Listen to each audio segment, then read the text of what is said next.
This is 7th class, lesson number 1, part number 5, thinking about time and historical period.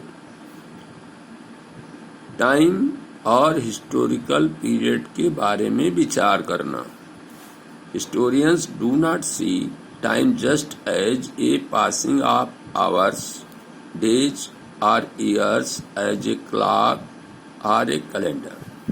इतिहास लिखने वाले लोग समय को इस हिसाब से नहीं देखते हैं जैसे घंटे, दिन या वर्ष या कैलेंडर या घड़ी के हिसाब से वे नहीं चलते हैं. There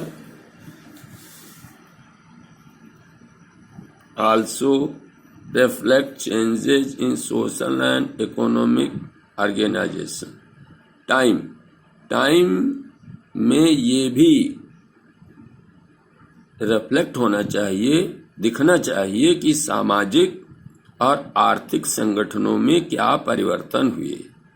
in the persistent and transformation of ideas.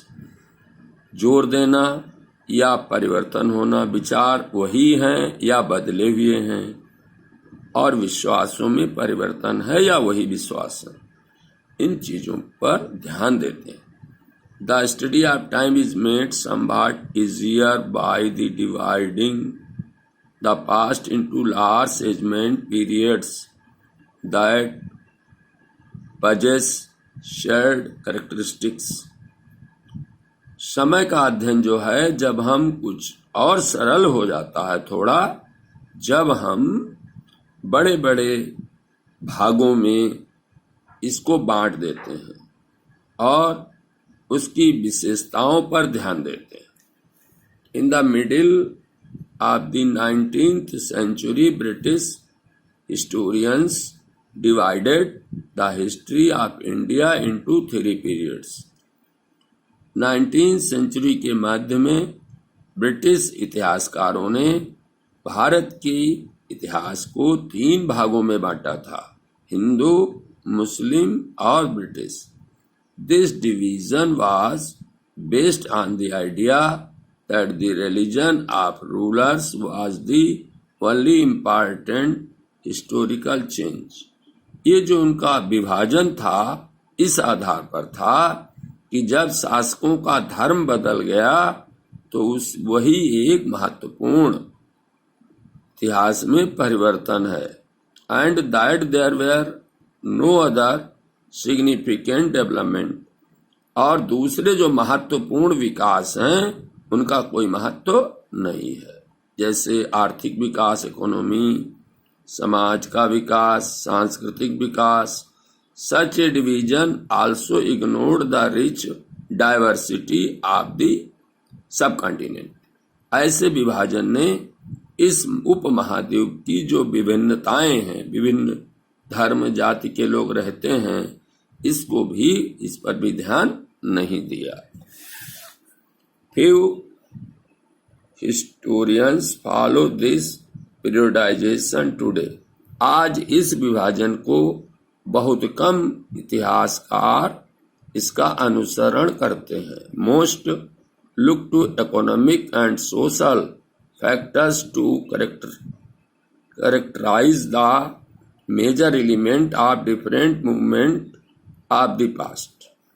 बहुत से जो इतिहास लिखने वाले हैं वो आर्थिक सामाजिक कारकों को लिखते हैं कि प्राचीन काल में कौन कौन से मुख्य तत्वों में परिवर्तन हुआ या कौन कौन सी मुख्य बातें थी.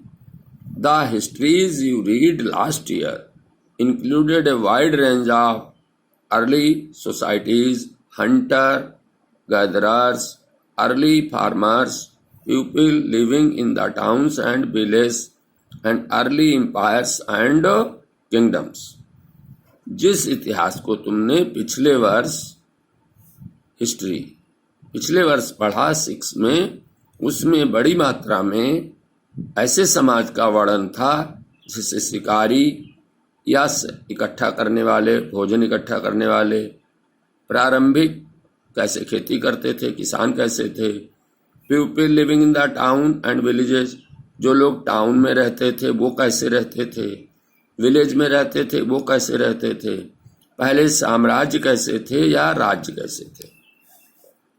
The histories you will be studying this year are often described as medieval history. इस वर्ष जो तुम अध्ययन करने जा रहे हो हिस्ट्री, वो मध्ययुगीन हिस्ट्री है, मध्यकाल की। You will find out more about the spread of peasant societies. आप इसमें पीजेंट किसानों के समाज में जो स्प्रेड फैलाव मतलब विकास हुआ है, the rise of regional and imperial state formation, क्षेत्रीय या साम्राज्यों का कैसे गठन हुआ, sometimes at the cost of pastoral and forest people, कभी कभी जो भेड़ बकरी चराने वाले या जंगल में रहने वाले लोगों को क्या कीमत अदा करनी पड़ी। The development of Hinduism and Islam as major religion, हिंदू धर्म और इस्लाम धर्म का मुख्य धर्मों के रूप में कैसे विकास हुआ। And the arrival of European trading companies, और यूरोप की व्यापारिक कंपनियों के आगमन के बारे में इस वर्ष आप अध्ययन करेंगे। These thousand years of Indian history witnessed considerable change।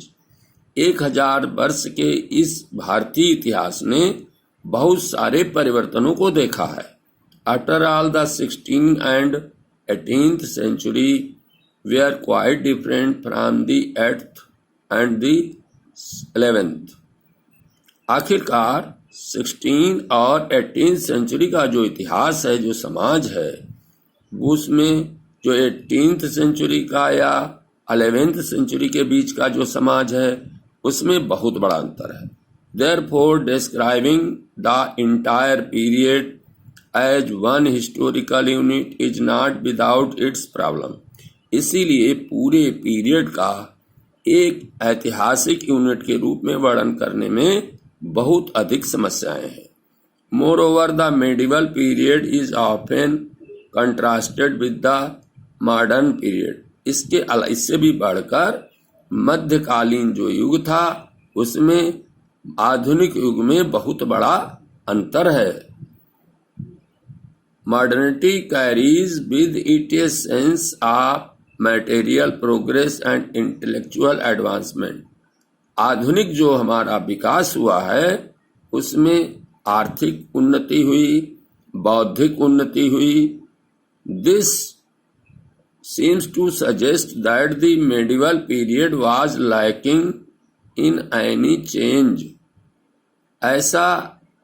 इससे ऐसा प्रतीत होता है कि मेडिवल पीरियड जो था उसमें किसी प्रकार का परिवर्तन नहीं था। Whatsoever जो भी हो, but of course we know this was not case. लेकिन वास्तव में हम जानते हैं ऐसा नहीं है, उसमें भी परिवर्तन बहुत हुए। During these 1000 years the societies of this subcontinent were transferred often and economies in several region reached a level of prosperity that attracted the interest of European trading companies. इस 1000 वर्ष के दौरान काल समाज जो हमारा था इस सब कॉन्टिनेंट का, उपमहाद्वीप का, वो बहुत बार बदला, अक्सर बदला। और अर्थव्यवस्था जो थी बहुत से क्षेत्रों की बहुत ऊंची, बहुत धनी पहुंच गई, बहुत धनवान हो गए, जिसने यूरोपियन ट्रेडिंग कंपनी को, व्यापारिक संस्थाओं को यहाँ आने के लिए आकर्षित किया। As you read this book, जैसे जैसे तुम इस पुस्तक को पढ़ोगे, look out for signs of change and the historical processes at work. तो तुम आपको जो परिवर्तन है और जो ऐतिहासिक प्रक्रिया कैसे कैसे परिवर्तन हुए हैं इस पर ध्यान देना। Also whenever you can compare what you read in this book and with what you read last year. और आपको ये भी तुलना करनी है कि इस पुस्तक में आपने क्या क्या बातें पढ़ी हैं और पिछले साल की पुस्तक में क्या क्या बातें पढ़ी। Look out for changes and continuities wherever you can. और आपको ये भी ध्यान देना है कि कौन कौन तब से परिवर्तन है और कौन कौन वही बातें हैं। जहां कहीं भी तुम ये नोट कर सकते हो उसको नोट करो। Look at the world around you to C.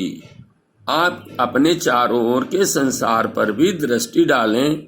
What else has changed or remained the same.